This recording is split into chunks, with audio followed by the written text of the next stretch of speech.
Y'all, it's Sherry with Tinkerbell. We're together. You and I are making your home a sanctuary. I am out in the shop today, as you can see by my nice clean workbench, which it will never be this clean again, so take a look. And I want to show you how to make these really pretty, really easy snowy candle holders. So here's what y'all need. You need some candle holders slash vases from the Dollar Tree. I find these in the floral aisle where the vases are at. So I'm not sure if they're supposed to be candle holders or vases. You can call them whatever you want, but you need some of them. You need glitter. Who doesn't need glitter, right? Don't we all need glitter? I like to use iridescent glitter because I feel like the iridescence gives a super interesting look to the project, but you can use white glitter. So you either need white or iridescent glitter, and I got this big jar of iridescent glitter at Walmart for less than $3. Then you need Epsom salts, and it doesn't have to be this big of a bag. I like to soak in my tub and take Epsom salt baths, so I buy Epsom salts in mass quantities. But you just need Epsom salts. You can also get Epsom salts at the Dollar Tree, and you just need probably only one bag, depending on how many candle holders you're gonna make. That's it. All right, so first thing that you're gonna do is make sure you have Mod Podge. Most everybody has Mod Podge hanging around, but if you don't, grab you some Mod Podge when you're at Walmart also. I've got this silver tray, and I know there's a terrible glare from the lighting in the silver tray, but you can see over here, there's a big blob of white. I have dumped some Epsom salts and some glitter together right here in the tray.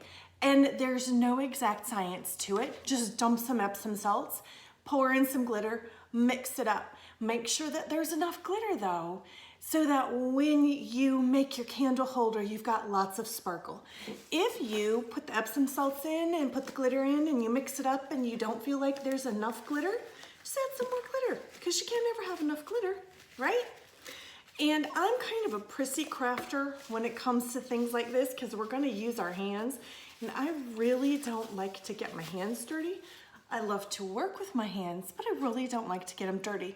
So I'm putting on some gloves. I get these at Home Depot, and I buy them by the big, huge package because I use them for everything. All right, so are you ready? Here we go. So what you're gonna do is you're gonna take your Mod Podge, and I have a foam brush. You can actually use a regular bristle brush. I just have foam brushes on hand. And I find it's easiest if you put your hand right in the container. So we're gonna take Mod Podge, and we are going to generously spread it onto a little bit of the glass, little bit at a time. We're gonna do this, because if you work too slowly, the Mod Podge is gonna dry. And then we are going to sprinkle on the glitter slash Epsom salt combination. Now, if you find that it is not covering as heavily as you would like it to cover, then just grab some with your hand, sprinkle it on, and pat it down. And then just kind of tip the vase over so that it falls off, but not all of it falls off. Does that make sense? And you're just gonna work a little section at a time. You will get glitter in your Mod Podge, so you might wanna pour some Mod Podge on a plate. I'm actually just using this jar as it is because it's an old jar of Mod Podge and there's not much left. So it's okay if mine gets contaminated with this glitter and Epsom salt mixture. So you can see, we're just gonna repeat this process along every section.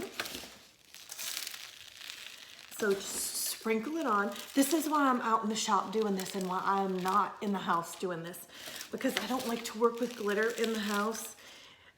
Every time I think it is contained, it ends up in the oddest places. And I'm like, how did glitter end up in the upstairs spare bathroom where literally nobody ever goes? It migrates everywhere, y'all.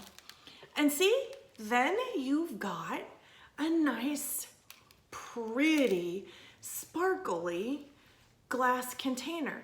Now, it will be streaky, and that's okay because snow doesn't land and cover everything perfectly, right, y'all? We want these to be snowy and wintry. We don't want them to be perfect.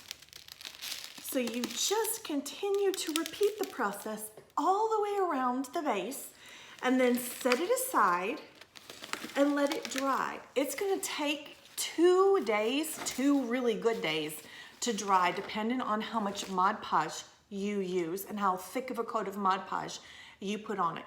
After it's dry, it will look like this. Now you can see that my vase is splotchy, right? It's got some uneven spots in it. And I like it like that because, again, snow doesn't cover evenly. And y'all, I gotta tell you, I make these in the fall for our vendor and craft fairs, and they sell out every single time. People love these, and they love the fact that mine are uneven and more realistic instead of being like super thick coating all the way around it and being super even. Plus, when you put a votive or a tea light in here, it allows the light to flicker and show through at different intensities. So it really adds an extra dimension of interest to your handmade piece if you put 1 coat of Mod Podge and 1 coat of the snowy Epsom salt glitter mixture and just let it dry. Now, if you find that you missed a spot, you can go back after it's dry and add some more Mod Podge and some more glitter. Last step. Once it is completely dry, finish it off with a coat of clear matte enamel. I happen to have Rust-Oleum. I know the letters are backwards, y'all, my apologies. I happen to have Rust-Oleum clear matte enamel on hand, but I have also used Krylon's brand of clear matte spray, and both work very, very well. So it's just gonna kind of finish off the candle holder, and it's gonna seal in some of the mixture that we put on it. Let me tell y'all though, these still shed like the dickens. So don't put these anywhere where there's gonna be high traffic or you're gonna be moving them all the time, because the Epsom salt and glitter does still fall off even after you seal it. Just the nature of the product and just the nature of the piece as we make it, okay? Then once you have applied the clear coat to seal it all in, then comes the fun part. Embellish it and add whatever pretty accents you want. You can see here I have added 2 sprigs of greenery and a pine cone on some jute. You can circle the top of this with lace. You can put a band of ribbon around this. You can add a bow.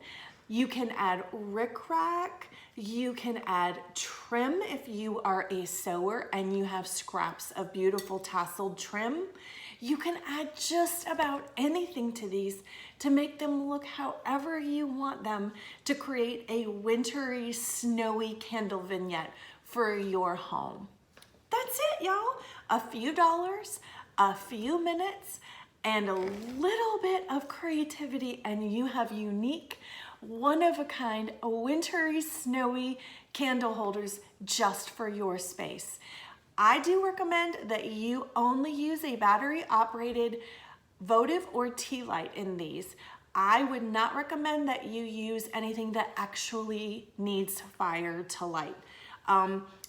Because we have chemicals on this product, I would just be a little hesitant to use an actual live fire burning votive or tea light.